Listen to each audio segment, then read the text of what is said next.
चलिए, एक डाउट था एनसीईआरटी की किताब पढ़ते हुए। किताब लाए हो आज? एनसीईआरटी की किताब पढ़ते हुए 11th क्लास की द बुक 1, उसमें असिमेट्रिक फेडरलिज्म टर्म आती है इंडियन सिस्टम ऑफ गवर्नेंस को लेकर के।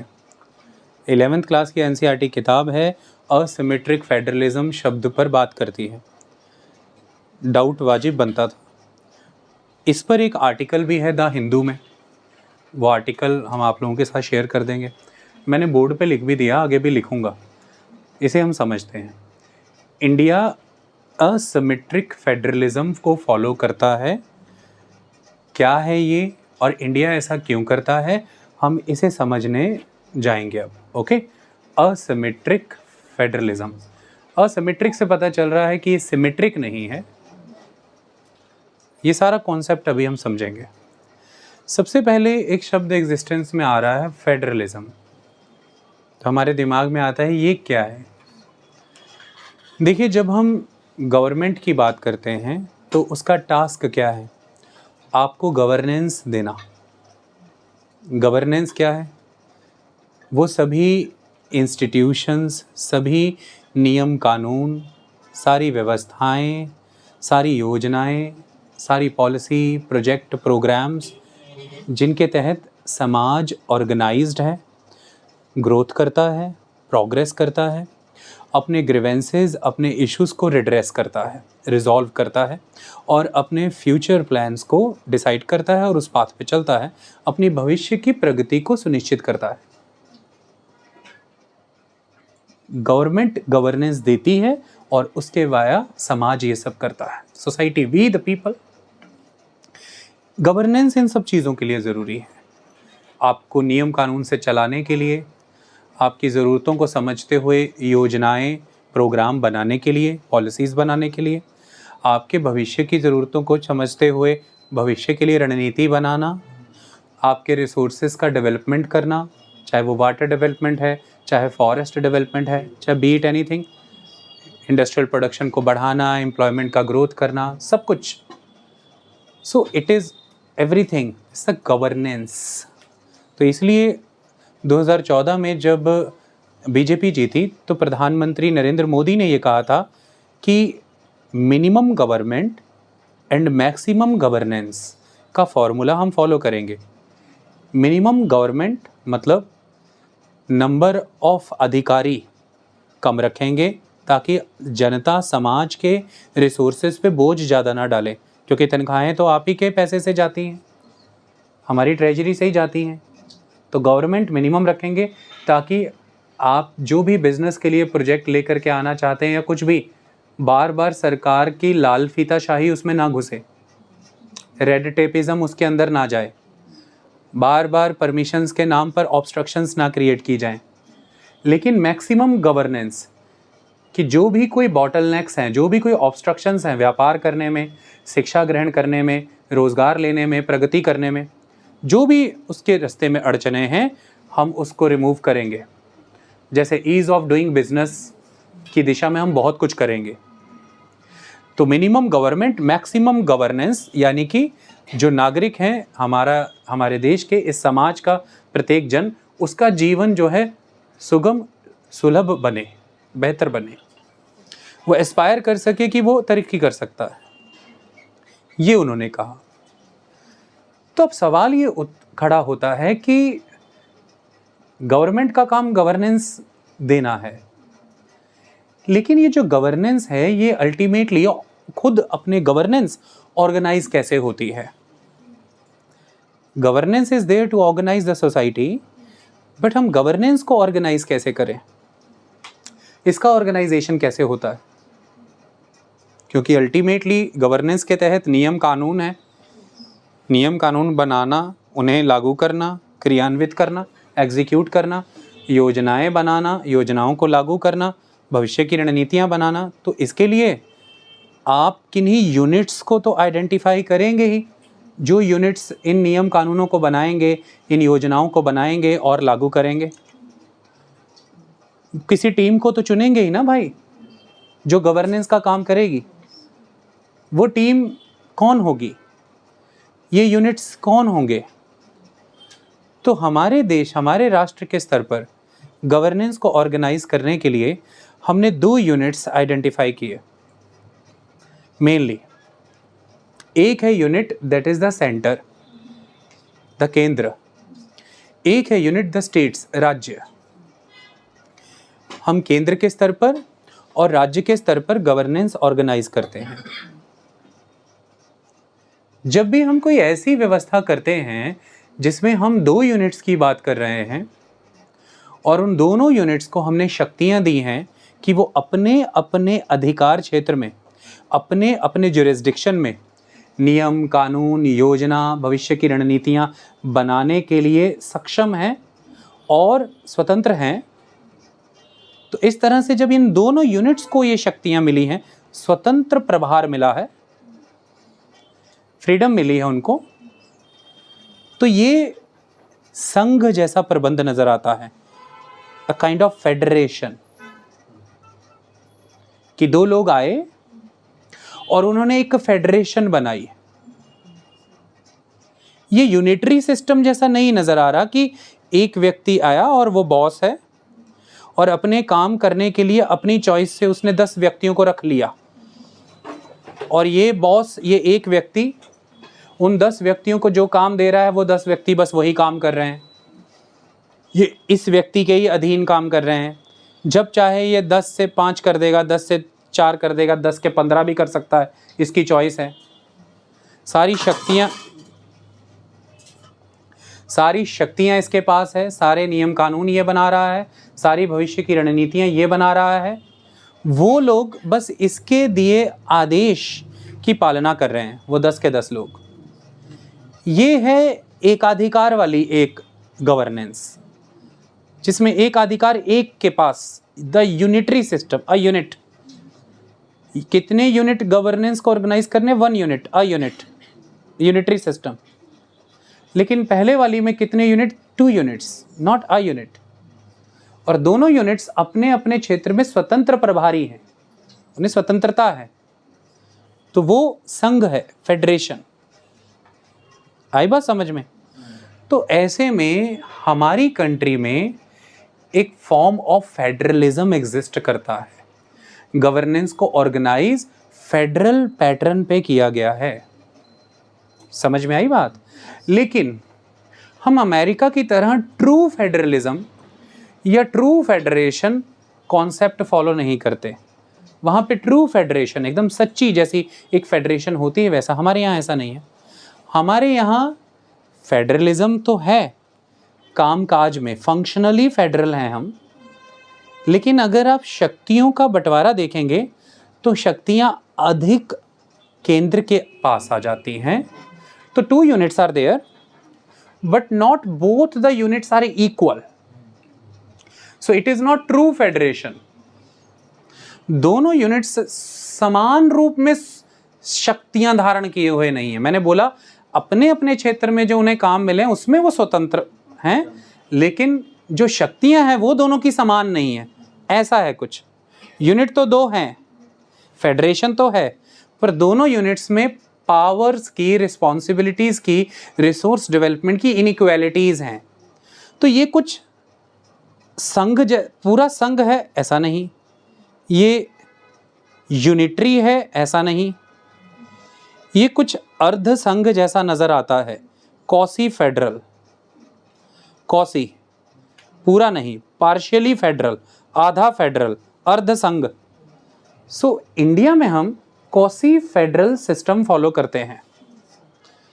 फेडरल है क्योंकि 2 यूनिट्स के लेवल पे गवर्नेंस ऑर्गेनाइज हो रहा है, पर दोनों को बराबर शक्तियां नहीं है, इसलिए अर्ध संघ है।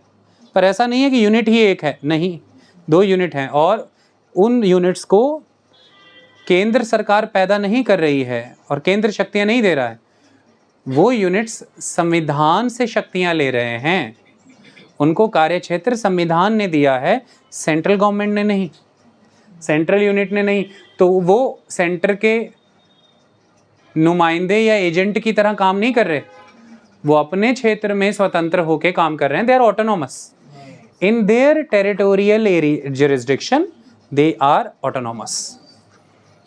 ये एक रूपरेखा समझ में आई आपको? थोड़ा पढ़ाते हैं फिर समझेंगे। देखिए, जब जम्मू कश्मीर को 2019 में एक राज्य के दर्जे से हटा करके 2 केंद्र शासित प्रदेशों में बांट दिया गया था, एक आपने बनाई union territory of Jammu Kashmir, एक आपने बनाई union territory of Ladakh.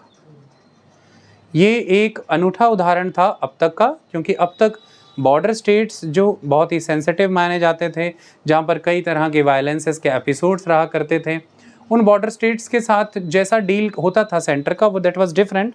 But इस बार ये हुआ कि आपने उन्हें यूनियन टेरिटरी का दर्जा दे डाला।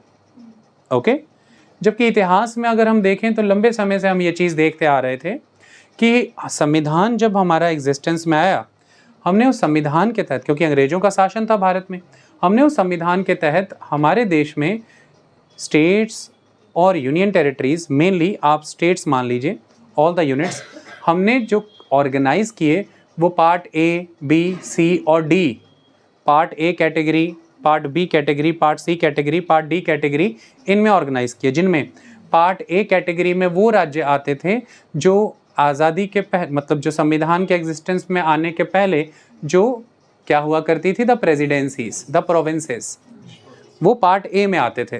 ठीक है, प्रेसिडेंसीज माने the British presidencies, the British provinces. Part B में आया करते थे majorly the princely states, okay, और द प्रिंसिपैलिटीज। पार्ट सी में आया करती थी चीफ कमिश्नर प्रोविंसेस, जो कि आज़ादी के बाद बनी यूनियन टेरिटरीज। हमने पार्ट सी में जो अंग्रेजों के समय की चीफ कमिश्नर प्रोविंसेस थी वो डाली, और वही आगे जाकर के बन गई यूनियन टेरिटरीज। और कई यूनियन टेरिटरीज धीरे धीरे राज्य का दर्जा प्राप्त कर गई। मणिपुर इसका उदाहरण है, त्रिपुरा इसका उदाहरण है, गोवा इसका उदाहरण है, अरुणाचल प्रदेश इसका उदाहरण है, मिजोरम इसका उदाहरण है। ये तमाम यूनियन टेरिटरीज जो with the passage of time states में कन्वर्ट हो गई। लेकिन यहाँ पर हम देख रहे हैं कि एक राज्य है जो कि जम्मू कश्मीर है, जो यूनियन टेरिटरीज में बदल रहा है। मतलब ये एक तरह का डिमोशन हुआ है, प्रमोशन नहीं हुआ है, डिमोशन हुआ है। इसी कॉन्टेक्स्ट में एसिमेट्रिक फेडरलिज्म का कॉन्सेप्ट उभर के आया, वही हम आपको समझाने जा रहे हैं। पहले अभी जितना समझाया उसके आधार पर मैंने क्या लिखा है वो हम पहले पढ़ लें, ताकि शब्द सही मिल जाए हमें, फिर हम आगे बढ़ें। सो लिखा है कि why it is said that India has asymmetric federalism, how has Jammu and Kashmir been altered, are there other states with special status, these are the questions. So शुरुआत होती है कि nations are described as a federal और unitary depending on the way in which governance is organised. हम राष्ट्रों को unitary कह सकते हैं या फेडरल कह सकते हैं, ये इस पे निर्भर करेगा कि गवर्नेंस कैसे ऑर्गेनाइज की गई है। गवर्नेंस फेडरल, बहुत छोटे संक्षेप में डेफिनेशन कितनी सुंदर। अगर तो फेडरल मैनर में ऑर्गेनाइज की गई है तो फिर नेशन फेडरल है, अगर यूनिटरी मैनर में है तो यूनिटरी है। इन ए यूनिटरी सेटअप, तो यूनिटरी सेटअप में क्या होगा, अगर यूनिटरी सिस्टम होगा सिर्फ एक ही होगा, द सेंटर, उसके जितने भी बाकी कॉन्स्टिट्यूएंट बॉडीज होंगी, जैसे जितने भी बाकी कोई स्टेट क्रिएट किए हैं या कुछ भी क्रिएट किया गया सेंटर ने किया है, तो वो सब उसी के अधीन होंगे, उसकी शक्तियां भी सेंटर के अधीन होंगी। सेंटर जैसा चाहेगा उतने ही काम उन्हें मिलेंगे, उतनी शक्तियां मिलेंगी, सेंटर के एजेंट की तरह काम करेंगे वो। यूनिटरी सिस्टम में मजबूत सेंटर ही होता है, वो ऑल सॉवरेन होता है, सारी सॉवरेनिटी ऑटोनॉमी उसके पास होती है। In a unitary setup the centre has plenary powers, plenary माने एब्सोल्यूट, हर चीज में, हर क्षेत्र में you have the power. In a unitary setup the centre has plenary powers over administration and legislation, कानून नियम कानून बनाना, जैसे कि लेजिस्लेटिव बॉडी में सारे लेजिस्लेटिव एरिया में आपके पास प्लेनरी पावर है, और एडमिनिस्ट्रेशन यानी कि एग्जीक्यूटिव, जैसे कि president, minister of state, council minister, सारा।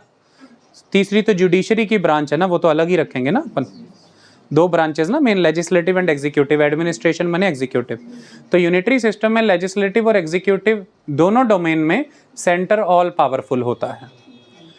इन a unitary setup the centre has plenary powers of administration and legislation with its constituent units यानी कि states, with its constituent units having little autonomy, okay, जितनी को वो चाहेगा उतनी का। But in a federal, in a federal arrangement the constituent units यानी कि the states, the constituent units are identified on the basis of region और ethnicity, जैसे कि हमने आइडेंटिफाई किए हैं लैंग्वेज के बेसिस पर. So the constituent units are identified on the basis of region और ethnicity and conferred varying forms of autonomy और some level administrative and legislative और same level administrative and legislative powers. तो federation में क्या होता है, हम उन्हें कई तरह की ऑटोनॉमीज प्रोवाइड करते हैं जिसका लेवल वेरिएबल हो सकता है कि एक राज्य से दूसरे, अलग अलग दुनिया में अलग अलग कंट्री में अलग अलग तरह की फेडरेशन अपनाई जा रही है, तो अलग अलग तरह से वो ऑटोनॉमी अकॉर्ड करते हैं. कहीं पर बहुत ज़्यादा रहती है, कहीं पर कम रहती है, बट एक सर्टेन लेवल ऑफ ऑटोनॉमी रहता है. ये निशानी है फेडरेशन की. और सेंटर से स्टेट के और स्टेटों की स्टेट के साथ जो एडमिनिस्ट्रेटिव और लेजिस्लेटिव पावर है वो समवट सेम रहती है. ओके, तो ये फेडरेशन कहलाते हैं, वो संघ हो जाते हैं. तो यहाँ पर वही लिखा है, यूनिटरी क्लियर और federation clear. In a federal arrangement the constituent units are identified on the basis of region और ethnicity and conferred varying forms of autonomy और same level of administrative and legislative powers. आगे है why is India called quasi federal. हम इसका answer अभी ढूंढेंगे. आगे है कि क्वासी फेडरल इंडिया है, इसको लेकर के अब तक सुप्रीम कोर्ट क्या क्या कह चुका है. कई तरह की जजमेंट्स हैं, हम उसकी डिटेलिंग में आज नहीं जाएंगे, लेकिन मेनली जो सुप्रीम कोर्ट ने कहा है वो ये है कि supreme court commented that the essence of a federation is the existence of the union of the states.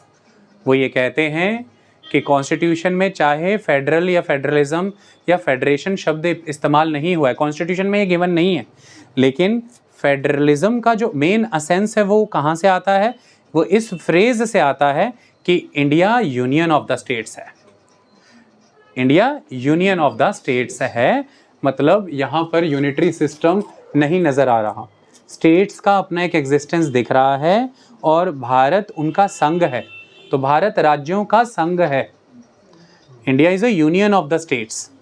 इसी से ये असेंस नजर आ रहा है कि देयर इज फेडरलिज्म, संघ जैसा, संघवाद जैसा कुछ है.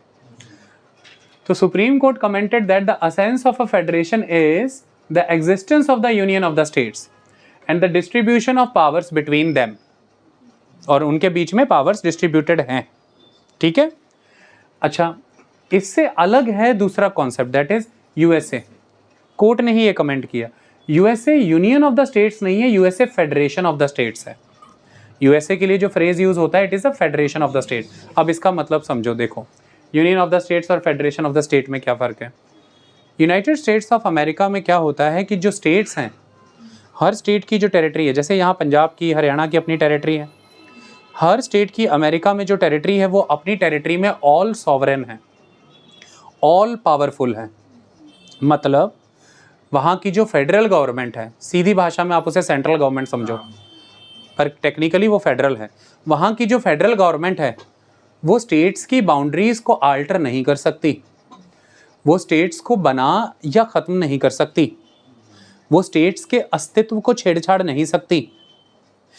और ऐसा क्यों नहीं कर सकती, क्योंकि वहाँ की जो फेडरल यूनिट है वो एग्जिस्टेंस में ही तब आया जब स्टेट्स ने एक साथ आकर के एक एग्रीमेंट किया. तो आपने वो गेम अक्सर बचपन में खेली होगी, अलग अलग डिब्बों को जोड़ करके एक घर या इमारत बना देना. तो हर छोटी छोटी डिब्बे को एक स्टेट समझो, वो सारे आपस में जुड़े और एक बड़ी सी बॉडी बन गई, ये है the federation, federation of the states. अब अगर डिब्बे इसमें से निकालोगे तो फिर फेडरेशन नहीं रह जाएगी, और जब फेडरेशन ही नहीं रह गई तो कोई फेडरल गवर्नमेंट नहीं रह जाएगी. तो इस तरह से फेडरल गवर्नमेंट डिब्बे छेड़छाड़ नहीं सकती. So the federal government over there can not alter the boundaries, cannot alter the existence, cannot create or destruct the states. That is the concept. Okay? इतनी बात समझ में आई. चलिए, तो इसके लिए उनको लेकर के कई तरह के फ्रेजेस भी यूज़ किए जाते हैं. हमारी कंट्री के बारे में ये कहा जाता है कि इंडिया एक इंडिस्ट्रक्टेबल यूनियन है, डिस्ट्रक्टेबल स्टेट्स वाली. India is a kind of indestructible union of destructible state. Okay. और अमेरिका क्या है, अमेरिका एक इंडिस्ट्रक्टेबल यूनियन है ऑफ इंडिस्ट्रक्टेबल स्टेट्स. मतलब स्टेट्स भी वहाँ indestructible, you can not destroy them. India में यू कैन चेंज देम। तो वहाँ पर राज्य अस्तित्व में आए, राज्यों ने, सो इसीलिए जो पूरे कई सारे राज्य थे ब्रिटिश टाइम पे वहाँ पे, उनमें से जैसे आप में से अगर मैं 2 स्टूडेंट या किसी एक स्टूडेंट की तरफ इशारा करूँगा तो मैं कहूँगा 10 स्टूडेंट्स, है ना। जब 4 विंडो में से I am talking about 1 the window, 4 गायें खड़ी उनमें से एक द काउ। व्हेन ज़्यादा नंबर ऑफ चीज़ों में से जो सिमिलर कैरेक्टर हैं उनमें से किसी एक स्पेसिफिक को चिन्हित कर रहा हूँ तो द लग रहा है, इसलिए देयर वर स्टेट्स। तो 13 उनमें से द 13 स्टेट्स केम टुगेदर, तो इसलिए हम कहते हैं the United states of America, the USA. States इकट्ठे आए और उन्होंने अपने लिए एक यूनिट ऑफ गवर्नमेंट बनाया, द फेडरेशन। लेकिन हमारे यहाँ पे पहले अस्तित्व में जो भारतीय गणराज्य आया, संविधान के तहत जो संकल्प पहले एग्जिस्टेंस में आया वो है इंडियन रिपब्लिक, भारतीय गणराज्य, इंडियन यूनियन।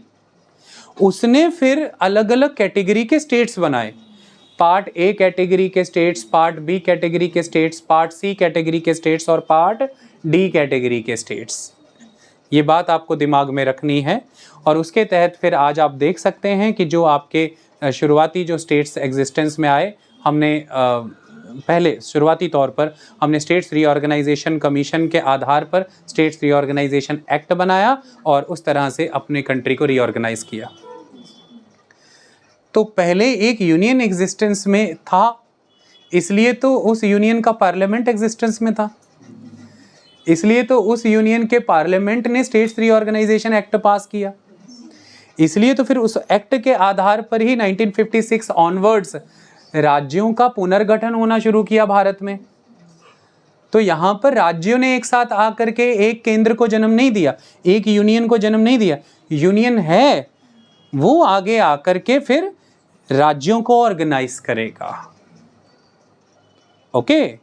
लेकिन जब राज्यों की शब्द का जिक्र आ जाएगा, जब राज्य एग्जिस्टेंस में आएगा, तो फिर राज्य अपनी शक्तियों और अधिकारों के लिए यूनियन की ओर नहीं देख रहा है, फिर उसे स्वतंत्र शक्तियां संविधान दे रहा है। इसलिए ये एक तरह का फेडरलिज्म भी है। जैसे सपोज कीजिए कि एक राज्य एग्जिस्टेंस में आया, इसे लेके आएगा पार्लियामेंट ही। 2014 में भारतीय संसद ने एक राज्य बनाया, इसका नाम था तेलंगाना। लेकिन अब जैसे ही वो तेलंगाना एक राज्य बन गया, उसे भारतीय संसद या भारत सरकार शक्तियां नहीं दे रहे हैं कि वो इनके अधीन होके चले कि मैंने तुझे बनाया है ना, तो अब जैसे जैसे कहूँगा वैसा। उसके बनने के साथ ही उसे वो सारी शक्तियां स्वयं मिल जाती हैं जो स्टेट लिस्ट, जो कॉन्स्टिट्यूशन के 7th शेड्यूल में स्टेट लिस्ट है, स्टेट लिस्ट में जो भी आइटम्स मेंशन है और कॉन्करेंट लिस्ट में जो भी आइटम्स मेंशन है, उसकी शक्तियां संविधान के वाया उसे अपने आप ही मिल जाती हैं। तो उसे क्रिएट जरूर पार्लियामेंट कर रही है, बट उसको जो ऑटोनॉमी है, जो पावर है, वो पार्लियामेंट नहीं दे रही है, वो संविधान दे रहा है।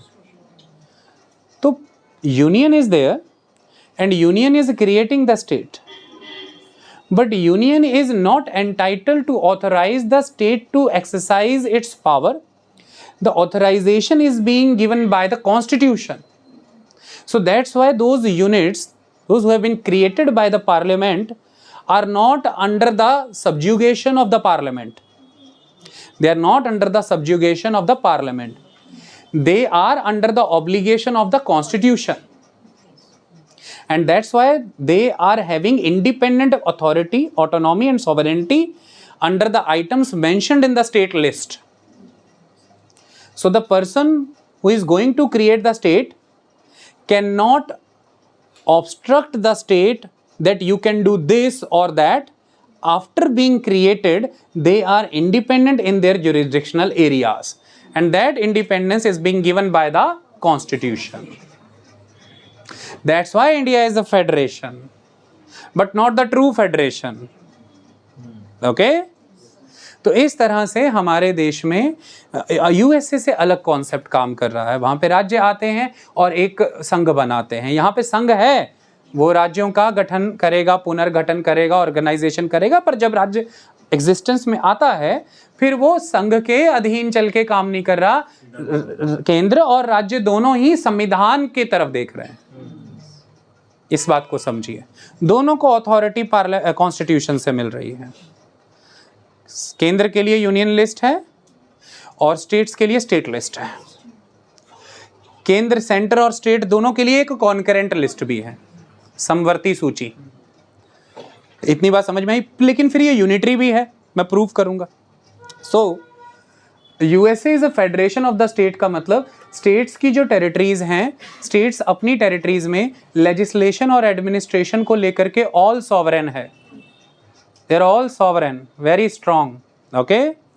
लेकिन in India parliament has the power to admit new states. कोई नया स्टेट एडमिट करना है, पार्लियामेंट करती है। यहाँ पे देखिए, स्टेट्स की लेजिस्लेटिव असेंबलियाँ ये नहीं कर सकती। ये शक्ति विधानसभाओं के पास नहीं है, ये शक्ति संसद के पास है सिर्फ। So parliament has the power to admit new states, create new states, है ना। हमने नया स्टेट क्रिएट किया तेलंगाना। आल्टर देयर बाउंड्रीज, हमने आंध्र प्रदेश की बाउंड्रीज आल्टर करके ही नया स्टेट क्रिएट किया। तो आंध्र प्रदेश कहेगा मेरी बाउंड्री आल्टर कर दी, और तेलंगाना कहेगा मुझे क्रिएट कर दिया। हमने एक स्टेट एडमिट किया था सिक्किम, हमने स्टेट एडमिट किया था गोवा, है ना, पुर्तगालियों से ही लिया हमने, एडमिट किया। तो हमने पुडुचेरी भी एडमिट किया, फ्रांसीसियों से ले लिया। तो इस तरह से एडमिशन की पावर, क्रिएशन की पावर, बाउंड्रीज आल्टरेशन करने की पावर किधर गया? Alter their boundaries and their names, है ना। उड़ीसा से ओडिशा, आसाम से असम। ये क्या उन्होंने खुद अपनी विधानसभा में कर लिया? नहीं। वो रेजोल्यूशन जरूर पास कर सकते हैं कि केंद्र ऐसा कर दे, हम प्रपोज कर रहे हैं। करना तो पार्लियामेंट नहीं है, संसद ही ऐसा करेगी। केंद्र भी शब्द यहाँ इस्तेमाल करना सही नहीं है, संसद करो मतलब। ऐसा नहीं है कि सरकार अपने से कर देगी, संसद। Okay. So names and unite और डिवाइड द स्टेट्स। दो हिस्सों को पकड़ा, जोड़ा और एक स्टेट बना दिया, या एक स्टेट में दूसरा जोड़ दिया, या फिर एक को तोड़ दिया, डिवाइड कर दिया। अभी जम्मू कश्मीर के मामले में वही हुआ ना। सो यहाँ पर देखिए, फिर इसे आप यूएसए जैसी ट्रू फेडरेशन नहीं कह सकते। ये फेडरेशन है पर कॉसी फेडरेशन है, क्योंकि विधानसभाओं को नहीं, संसद को शक्ति मिली, जो कि यूनियन की लेजिस्लेटिव बॉडी है। तो स्टेट्स की लेजिस्लेटिव बॉडीज यहां पर हमें नजर आया, यूनियन की लेजिस्लेटिव बॉडी से इस मामले में, शक्तियों के मामले में यहां कमजोर है। तो इसलिए it is not a true federation. बात समझ में आई? तो parliament has the power to admit new states, create new states, alter their boundaries and their names and unite और डिवाइड द स्टेट्स। और दूसरी सबसे बड़ी बात, ये सब करने के लिए राज्यों की सहमति अनिवार्य नहीं है। आंध्र प्रदेश माने या ना माने, आंध्र प्रदेश अल्टर होगा, तेलंगाना बनेगा। जम्मू कश्मीर माने या ना माने, भाई हो गया उसका काम। कोई भी राज्य, मध्य प्रदेश से जब छत्तीसगढ़ बना, बिहार से जब झारखंड बना, उत्तर प्रदेश से जब उत्तरांचल बना, कॉन्करेंस इज नॉट रिक्वायर्ड। उनका सहमत होना जरूरी नहीं है, ऐसा मैटर ही नहीं है कोई।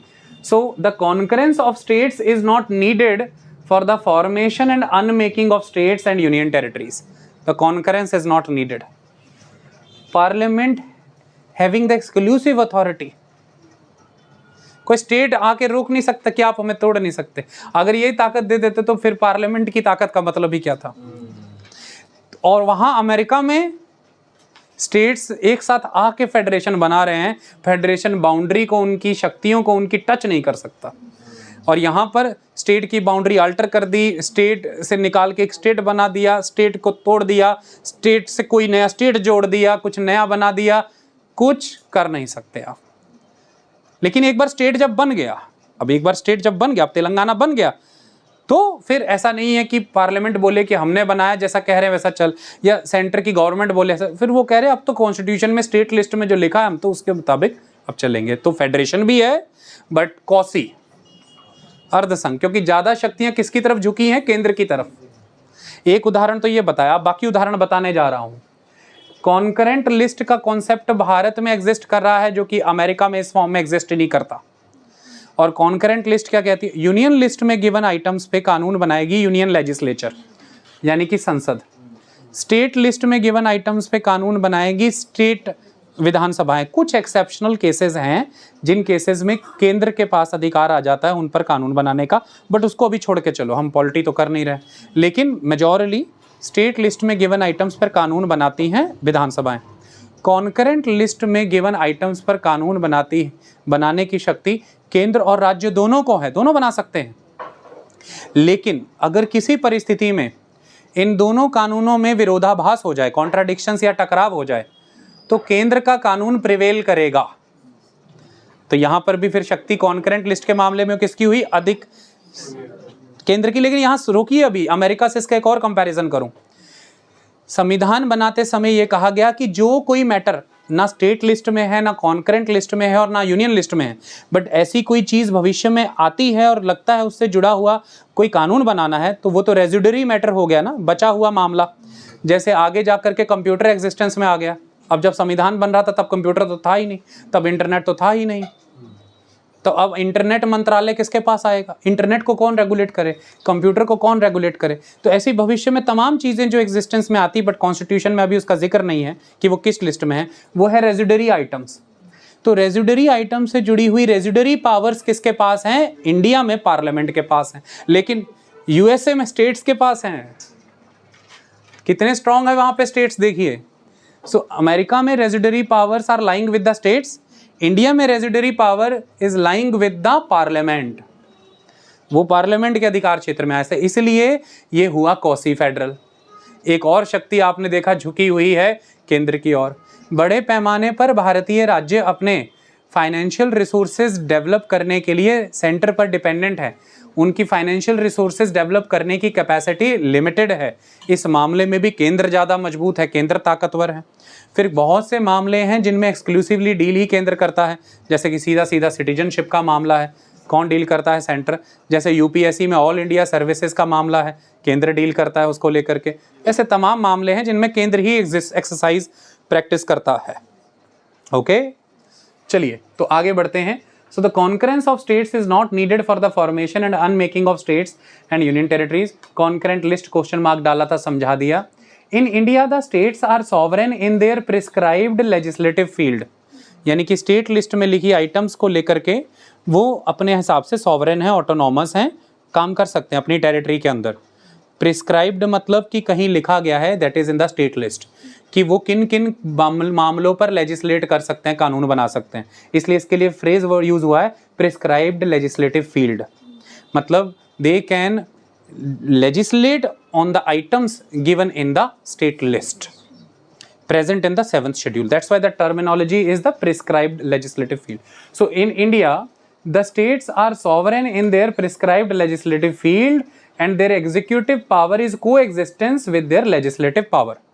ठीक है, तो उनकी लेजिस्लेटिव पावर है, उन जो भी आइटम किसी भी दुनिया में किसी भी यूनिट को लेजिस्लेटिव पावर दे दो, बट उसके साथ को एग्जिस्ट करती एग्जीक्यूटिव या एडमिनिस्ट्रेटिव पावर नहीं देना, तो ये तो यूजलेस प्रोसेस हो गया।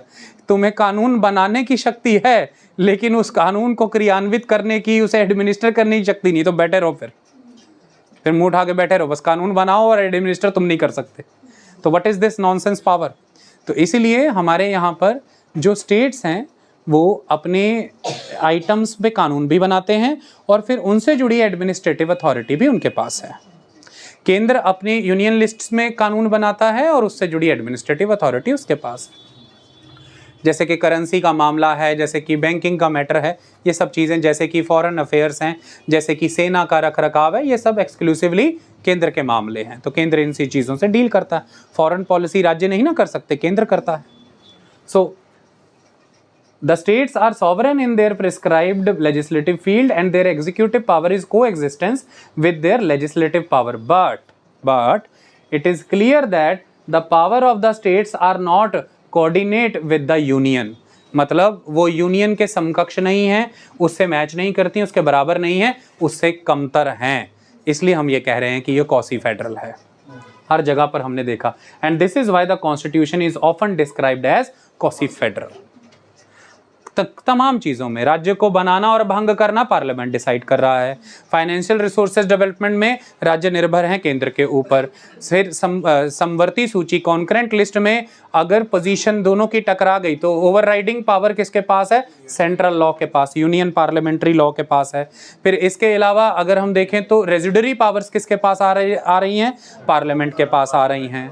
तो ये सारी चीजें, और कुछ एक्सेप्शनल केसेस में स्टेट लिस्ट में गिवन आइटम पे भी पार्लियामेंट कानून बना सकती है, ऐसी भी चीजें हैं। हालांकि अभी तो और बहुत कुछ है, जैसे नेशनल इमरजेंसी का प्रोविजन, जैसे प्रेसिडेंट रूल का प्रोविजन, वो सब तो बहुत ही आगे चला जाएगा, रातों रात 1 सेकंड में यूनिटरी बना देता है देश को। बट फिर भी ये मोटी मोटी बातें मैंने लिखी हैं। तो इंडिया फेडरल है बट कॉसी फेडरल है, अभी इतना समझा। अब वाई असिमेट्रिकली फेडरल? अब क्वेश्चन आ रहा है कि असिमेट्रिक फेडरलिज्म क्या है। तो पहले तो फेडरलिज्म समझना जरूरी था, फिर समझना जरूरी था कि कॉसी फेडरल कैसे है। अब असिमेट्रिक फेडरलिज्म भी समझ लेते हैं, आ जाओ। The main form of administrative units in India are the centre and the states. अगर दो एडमिनिस्ट्रेटिव यूनिट समझें तो दो हैं, एक सेंटर है एक स्टेट है, मोटा मोटा तो यही है। लेकिन but there are other forms too, all setup to address specific local, historical and geographical context. तो हमारे पास जो एडमिनिस्ट्रेटिव यूनिट्स हैं मेन वो सेंटर और स्टेट हैं, लेकिन कुछ ज्योग्राफिकल, कुछ हिस्टोरिकल, कुछ कल्चरल नीड्स को सर्व करने के लिए हमने एक और यूनिट भी क्रिएट किया है, that is the UTs, union territories. जैसे कि पुडुचेरी है, क्योंकि फ्रेंच लेगेसी है, फ्रेंच कल्चरल एलिमेंट्स है, उसकी सैंक्टिटी को मेंटेन रखा गया है, तो it is a kind of union territory. जैसे कि अंडमान निकोबार है, प्रिडोमिनेंटली ट्राइबल है, और उधर लक्षद्वीप है, ये थोड़े आइसोलेटेड लैंड मासेस हैं, स्ट्रेटजिकली बहुत इंपॉर्टेंट है, तो इनका ज्योग्राफिकल रणनीतिक महत्व है, इसलिए वजह से इन्हें यूनियन टेरिटरी रखा गया है। जैसे कि चंडीगढ़ है, वो 2 राज्यों के बीच में उसका एक अपना एडमिनिस्ट्रेटिव और ऐतिहासिक महत्व है, तो 2 राज्यों के बीच में उसको बांटा गया है, उसे as a union territory maintain किया गया है। दिल्ली राजधानी है, इसलिए उसे यूनियन टेरिटरी मेंटेन किया गया है। Police, land and law and order, ये 3 केंद्र के पास हैं और बाकी मसले जो हैं वो राज्य के पास हैं। तो ऐसे में 2 यूनिट तो मेन होते ही हैं, सेंटर स्टेट, बट कई और कारणों से, चाहे वो भौगोलिक कारण हो, चाहे स्ट्रेटेजिक रीजन हो, चाहे हिस्टोरिकल या कल्चरल, हमने और एक यूनिट क्रिएट किया है, that is the union territory. So लिखा गया है कि the main form of administrative units in India are the centre and the states, but there are other forms too, and why they, हमने क्यों setup किया? All setup to address specific local, historical and geographical context. Besides the centre and the states, the country has union territories with legislature and union territories without legislature. तो हो गया ना asymmetrical. Federalism symmetry में नहीं चल रहा, असिमेट्रिकली चल रहा है, क्योंकि we have union territories with legislatures like the Puducherry and the Delhi, but we have union territories without the legislature, विधानसभा नहीं है उसमें। जैसे चंडीगढ़, दादरा नगर हवेली, दमन दीव, जैसे अंडमान निकोबार, लक्षद्वीप, ये सारी। तो मेनली हम यहाँ पर एग्जाम्पल लेकर चले, तो ये क्या है फिर? This is the federal arrangement, but it is not same everywhere, it is not in symmetry, it is asymmetrical. अभी एक्सप्लेन करने जा रहा हूं, इसे समझोगे आप इसे। तो फेडरलिज्म से असिमेट्रिकल फेडरलिज्म तक आए ना, अब आगे बढ़ते हैं। जैसे हम पुडुचेरी और दिल्ली यूनियन टेरिटरी के बीच में कुछ फर्क देखते हैं, एसिमेट्री यहाँ पर ऑब्जर्व करिए। क्या है वो? Puducherry has legislative powers on any matter mentioned in the state list और the concurrent list in so far as it applies to the UTs. UTs के मैटर में स्टेट लिस्ट और कॉन्करेंट लिस्ट में गिवन सभी आइटम्स जो यूटीज के ऊपर एप्लीकेबल होती हैं, उन सभी आइटम्स पे पूरी स्वतंत्रता है पुडुचेरी की लेजिस्लेटिव बॉडी को। मैंने पुडुचेरी की विधानसभा सीधी कहानी में स्टेट लिस्ट और कॉन्करेंट लिस्ट में गिवन हर आइटम पे, जो कि यूटीज के लेवल में गिवन आइटम्स हैं, कानून बना सकते हैं, कोई रोक टोक नहीं है। लेकिन वहीं अब एक परिवर्तन आ जाएगा। Delhi has 3 further exceptions, that is police, land and public order are outside its purview. अब ये भी मामले जो हैं, ये तो स्टेट के मामले हैं। पुडुचेरी इन मामलों में कानून बनाने को लेकर स्वतंत्र है, पुडुचेरी भी यूनियन टेरिटरी है, लेकिन दिल्ली इन मामलों में कानून नहीं बना सकती, वो केंद्र ही बनाएगा, तो parliament. Public order, the police and the land. तो इस तरह से देखा जाए तो यूनियन टेरिटरी ऑफ पुडुचेरी का यूनियन के साथ जो रिश्ता है और यूनियन टेरिटरी ऑफ दिल्ली का जो यूनियन के साथ रिश्ता है, ये तो वेरिएबल है, इसमें सिमेट्री नज़र नहीं आती।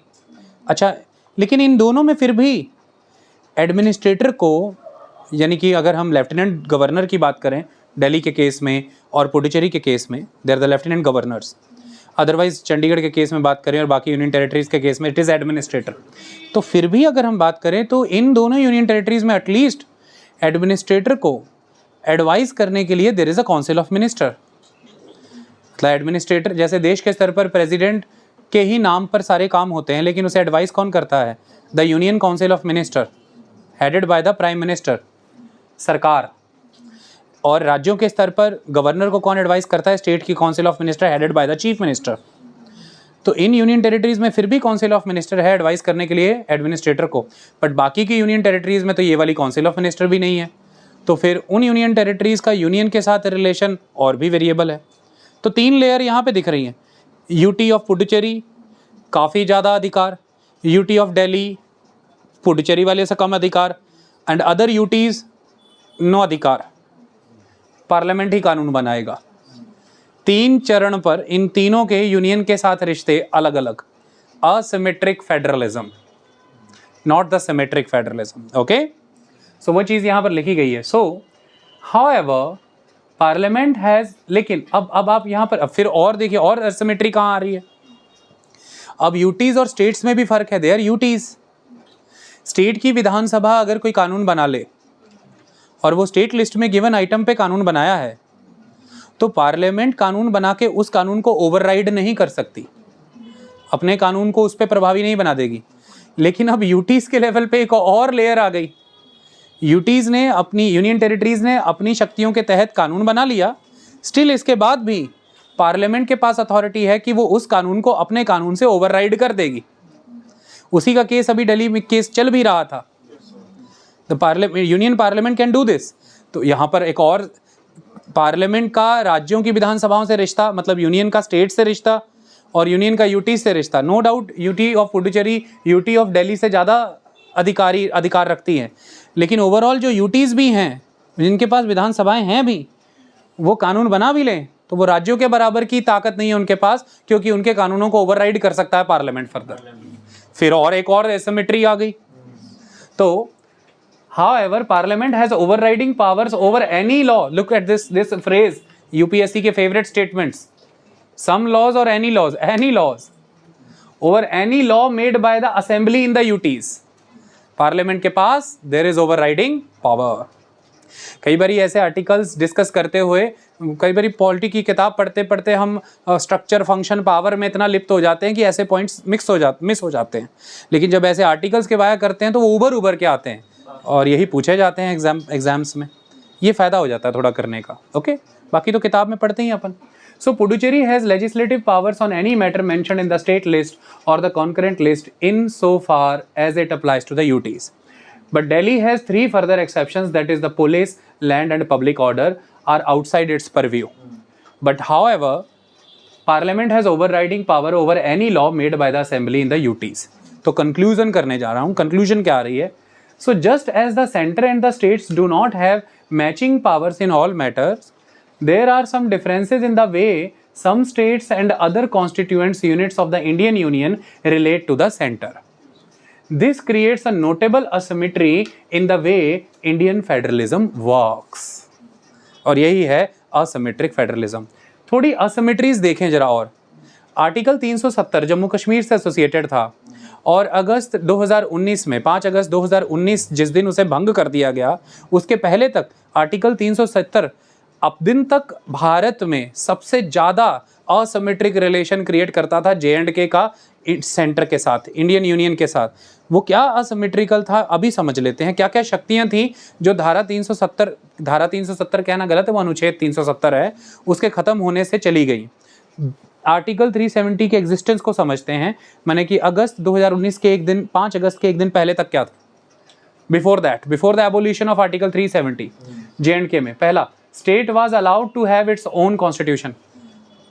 किसी भी स्टेट को ये अधिकार नहीं है, लेकिन जम्मू कश्मीर का अपना कॉन्स्टिट्यूशन था, अपना संविधान था। दूसरा, its own definition of permanent residents, PR. आपको जैसे कनाडा में और अमेरिका में और ऑस्ट्रेलिया में जाके पीआर लेनी पड़ती है, आपको J&K में भी पीआर लेनी पड़ती थी, परमानेंट रेजिडेंसी। अगर आपके पास ये आर्टिकल 35 से जुड़ा अधिकार है, अगर आपके पास परमानेंट रेजिडेंट नहीं है तो बहुत सारे अधिकार आपके पास नहीं। जाओ जम्मू कश्मीर, कोई दिक्कत नहीं, बट परमानेंट रेजिडेंट नहीं है आप वहाँ के, तो क्या प्रॉब्लम आती थी? The right to bar outsiders from holding property. ये नियम था कि बाहर के लोग, क्योंकि आप वहाँ के परमानेंट रेजिडेंट नहीं है तो बाहर के कहलाएंगे आप, तो आप प्रॉपर्टी परचेज नहीं कर सकते थे। और क्या ताकत थी इसके पास? The privilege of not having any Indian law automatically applicable to its territory. अभी पार्लियामेंट में कोई भी कानून बनेगा, इंडियन लॉ ही है ना, वो ऑटोमेटिकली पंजाब, हरियाणा, यूपी सारे राज्यों में ऑटोमेटिकली लागू हो गया। वो ऐसा नहीं है कि लागू कराने के लिए अब कुछ करना पड़े, इट इज़ बाय ऑटोमेटिकली। लेकिन J&K में ऐसा नहीं था, कोई भी इंडियन लॉ ऑटोमेटिकली लागू नहीं होता था।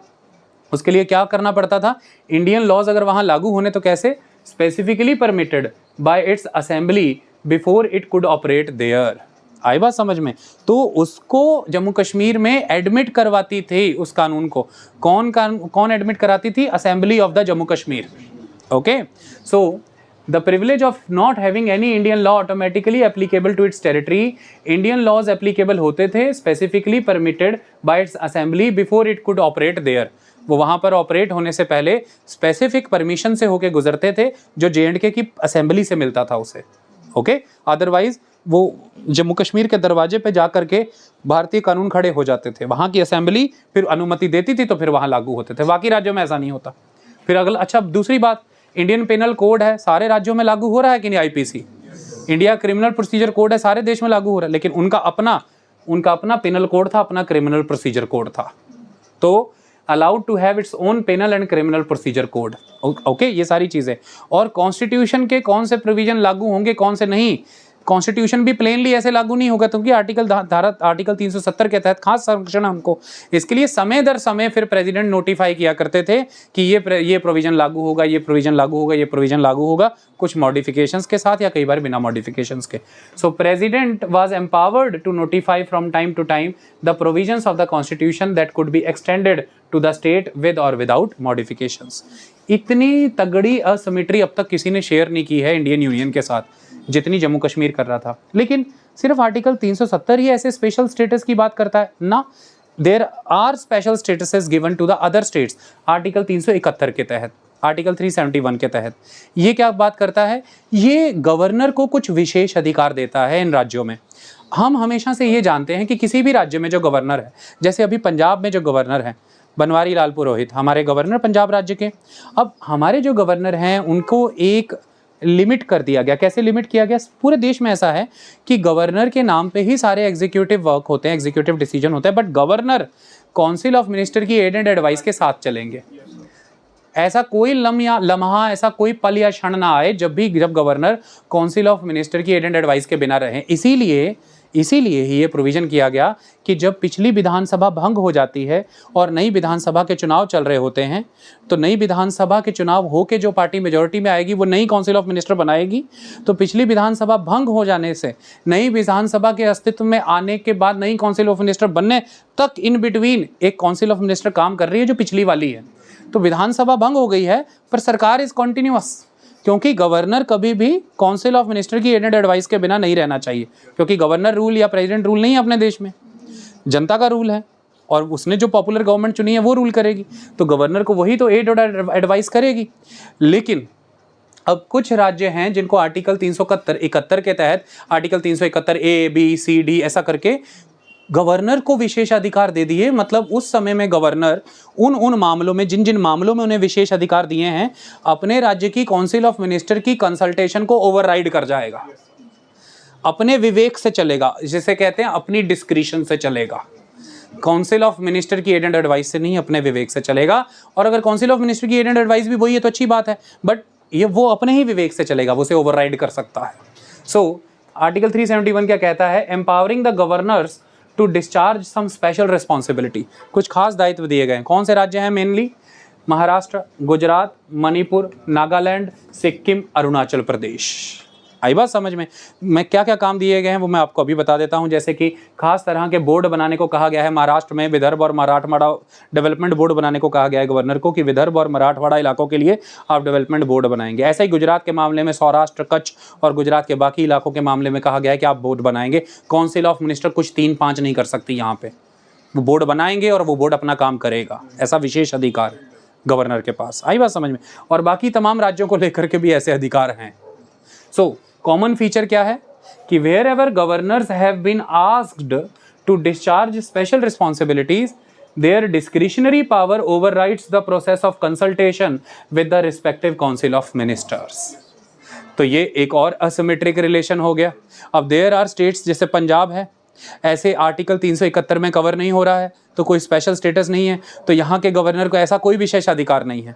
तो पंजाब का यूनियन से रिश्ता एक तरह का, लेकिन वहीं महाराष्ट्र, गुजरात, वो अरुणाचल प्रदेश, सिक्किम, और वहाँ का रिश्ता जो है यूनियन के साथ एक और अलग लेवल पे, वहाँ गवर्नर और अलग ताकत रख रहा है। तो मतलब केंद्र के राज्य से, केंद्र के यूनियन टेरिटरी से, फिर राज्यों में भी अलग अलग राज्यों से, यूनियन टेरिटरीज में भी अलग अलग यूनियन टेरिटरीज से, फिर यूटीज और राज्यों के बीच में अलग अलग तरह का रिश्ता बनाया हुआ है। शक्तियों का बंटवारा बहुत अलग अलग स्तर पे हुआ है। ऐसा प्लेन डिवीजन भी नहीं है कि सेंटर और स्टेट में सेंटर ज़्यादा पावरफुल है, स्टेट कम पावरफुल है, बाकी फिर सारा इक्वल चल रहा है। नहीं, ऐसा नहीं है। ये भी होता तो चुप करके कॉसी फेडरल कह के मैं घर पे सो लेता, लेकिन इतना भी नहीं है। फिर पतली आवाज में पूछ लिया जाएगा कि असिमेट्रिक फेडरलिज्म बताइए, तो फिर क्या करेंगे? फिर क्या करेंगे? जिन चुनौतियों से भी तो लड़ना सिखाना है। तो फिर वहां पर अब ये कहानी आ जाती है कि असिमेट्रिक फेडरलिज्म माने ये, ओके, ये कहानी है। तो ये यहां पर बताया गया है। अच्छा, और आगे असिमेट्रिक फेडरलिज्म को और कौन कंट्रीब्यूट कर रहा है? और भी कई कॉन्स्टिट्यूशन में फीचर है, जैसे schedule 6 other example 6th schedule, वो क्या करता है? It is dealing the administration of tribal areas of Assam, Meghalaya, Tripura and Mizoram. North east के ये 4 राज्यों की एडमिनिस्ट्रेशन से डील कर रहा है। ये ऑटोनॉमस डिस्ट्रिक्ट्स और ऑटोनॉमस रीजन्स क्रिएट करता है, जिसके लिए जिनको एडमिनिस्टर करने के लिए ये ऑटोनॉमस डिस्ट्रिक्ट काउंसिल्स या ऑटोनॉमस रीजनल काउंसिल्स बनाता है, जिनके पास फिर बहुत से अधिकार हैं, जमीन, जंगल, इन चीज़ों को लेकर के। वो डिस्ट्रिक्ट काउंसिल्स ऑटोनॉमस हैं, वो अपने हिसाब से देखती हैं, फिर किसी की 3-5 नहीं चलेगी उधर। अब तो ये गवर्नर से भी आगे बढ़ जाने वाली बात हो गई। आई बात समझ में?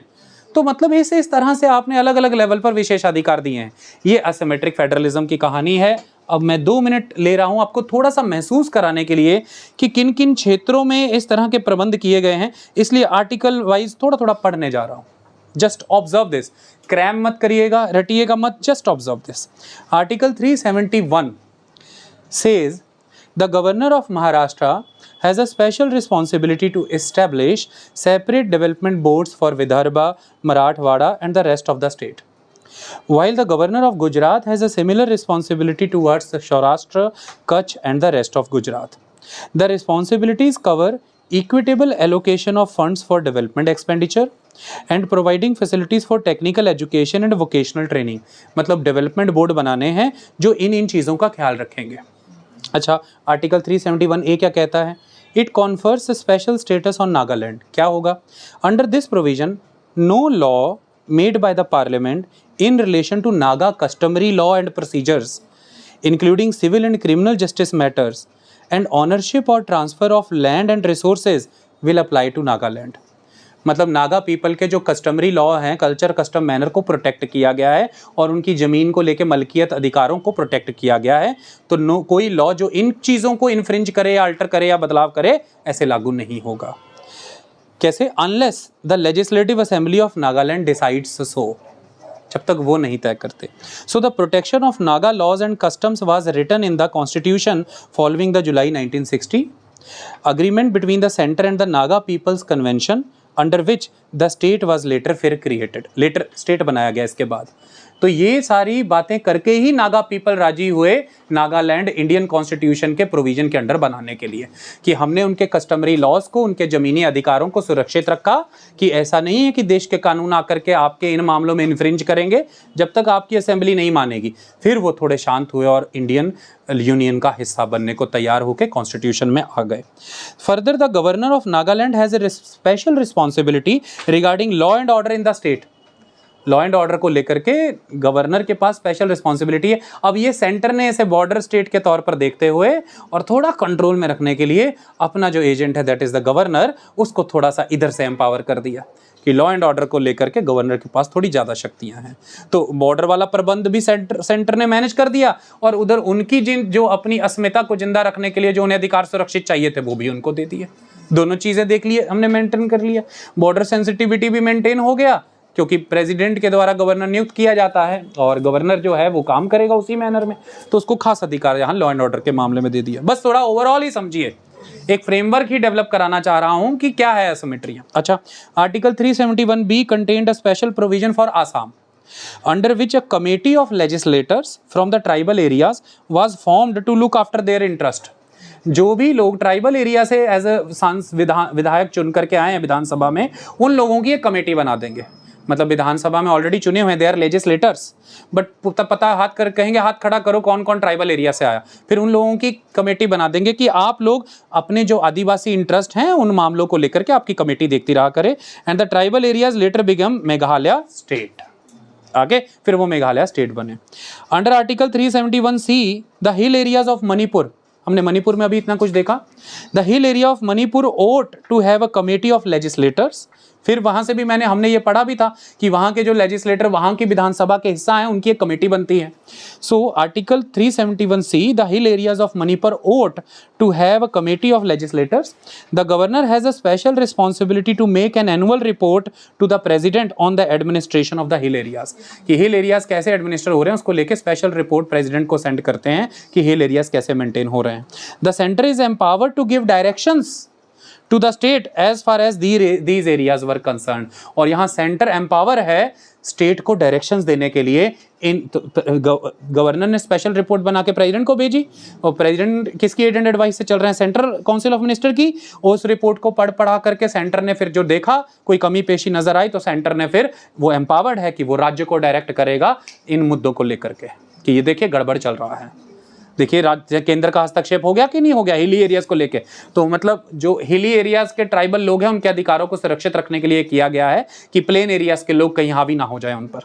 अच्छा, article 371D is a detailed provision under which the president can pass an order to provide equitable opportunities and facilities to people belonging to different parts of Andhra Pradesh in public employment and education।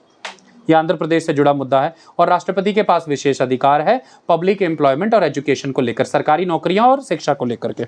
In particular the president can create local cadres in various classes of employment and allot civil post to specified local cadres only. कई तरह के local cadre बना सकते हैं और फिर उन नौकरियों में उन्हीं लोकल कैडर से आने वाले लोगों को नियुक्तियां दे सकते हैं। यह प्रेसिडेंट के पास अधिकार है। The president can specify any part of the state as a local area। किसी भी हिस्से को, अभी तो पंजाब में ऐसा नहीं है ना, आप पटवारी की नौकरी निकली, कोई नौकरी निकली, आप सारे पंजाब से बिलोंग करते हैं तो चुप करके अप्लाई करिए। लेकिन ऐसा होगा कि पंजाब को भी आगे फर्दर लोकल एरिया में बांट दिया जाए और कुछ खास तरह की नौकरी निकली और बोला जाए कि ये local area local cadre consider होगा इस नौकरी के लिए, वहां से बिलोंग कर रहे हो तो ही इस रिक्त स्थान को तुम भर सकते हो, अदरवाइज नहीं। लेकिन आंध्र प्रदेश के मामले में प्रेसिडेंट को ऐसा अधिकार दिया गया है कि वो किसी भी एरिया को लोकल एरिया डिक्लेयर करके उसको लोकल कैडर बना देंगे और फिर उस लोकल कैडर से ही विशेष रूप में लोग आकर के उन नियुक्तियों को भरेंगे। Okay, so the president can specify any part of the state as a local area for this purpose। to give effect to this arrangement, an administrative tribunal has been set up। no court other than the Supreme Court has any power of superintendence over this tribunal। इस काम के लिए एक administrative tribunal बनाया गया जिसके ऊपर high court तक की भी अथॉरिटी नहीं है except the supreme court. Supreme court ही उसको सुपरिंटेंड कर सकता है। Okay, article 371F incorporated special provision after the addition of Sikkim to India. One major objective was to grant protection to existing laws in Sikkim. Sikkim के जो खुद के पहले से एग्जिस्टिंग लॉ थे, सिक्किम ने उसकी प्रोटेक्शन मांगी हमसे, तो हमने आर्टिकल 371F इंड्यूस किया फिर कि हम आपके ऑलरेडी एग्जिस्टिंग लॉज को प्रोटेक्शन ऑफर करते हैं so that they are not declared unconstitutional after being brought under the constitution of India. कि उनको ये डर था कि हम आपके संविधान के घेरे के अंदर जब आ जाएंगे, इंडियन यूनियन में एडमिट हो जाएंगे, तो हमारे पहले के जो नियम कानून है क्या आप कहीं उन्हें गैर असंवैधानिक तो नहीं करार कर देंगे। तो उनको 371F के तहत ये हमने अश्योरेंस और गारंटी दी कि नहीं करेंगे, हम उनको मान्यता देते हैं। Article 371G contains a special provision to preserve the religious and social practices of Mizos in Mizoram and their customary laws and procedure and administration of criminal and civil justice besides ownership of land. तो देखिए, religious, customary procedures, administration of the criminal and civil justice, ownership of land, मतलब आपको एक mains की prelims में एक special status से जुड़ा हुआ हेडिंग डाल के ABCDEFGH की फॉर्म में ये सारी आइटम्स मेंशन की जा सकती हैं कि भारत में फेडरलिज्म के कॉन्टेक्स्ट को अगर देखा जाए तो डाइवर्स अरेंजमेंट्स में इनमें से कौन कौन सी आइटम्स को लेकर के ऐसे विशेष अधिकार दिए गए हैं। तो उसमें आप कई बार फंस सकते हैं रिलीजियस वाला कॉलम देख के। तो मिजोरम के क्षेत्र में वो रिलीजियस सैंक्टिटी को भी अकॉर्ड किया गया है कि उसके लिए भी विशेष अधिकार उस राज्य को दिए गए हैं, तो फंसिएगा मत। जमीन, जंगल, कस्टम, कल्चर, मैनर तो आप सारा जान ही चुके हैं। नौकरियां और शिक्षा को लेकर के विशेष अधिकार भी आप जान चुके हैं। डेवलपमेंट बोर्ड को लेकर के भी विशेष अधिकार जान चुके हैं। फंड की इक्विटेबल डिस्ट्रीब्यूशन गुजरात, महाराष्ट्र सारा सुन चुके हैं। ये रिलीजन वाला वर्ड भी आ गया है, इसको भी ध्यान में रखिएगा, कंफ्यूज मत करना। Article 371H create vest a special responsibility on the governor of Arunachal Pradesh with respect to the law and order। तो law and order को लेके तो हमने पहले भी पढ़ लिया था। It makes clear that the governor shall discharge this function after consulting the council of minister but exercise his individual judgment as to the action taken। वो इस मामले में, इस खास अरुणाचल प्रदेश के मामले में लॉ एंड ऑर्डर को लेकर उसके पास खास अधिकार है, बट ये फैसला वो कंसल्टेशन के साथ लेगा काउंसिल ऑफ मिनिस्टर के, लेकिन वो जो भी कोई एक्शन ले वो अपने विशेष अधिकार में ले सकता है लॉ एंड ऑर्डर की परिस्थिति को देख के। तो these are the provisions given in the constitution. आई बात समझ में? That's all. तो that is all about the asymmetric federalism. आपको समझ आ गया? Thank you so much, enjoy the life.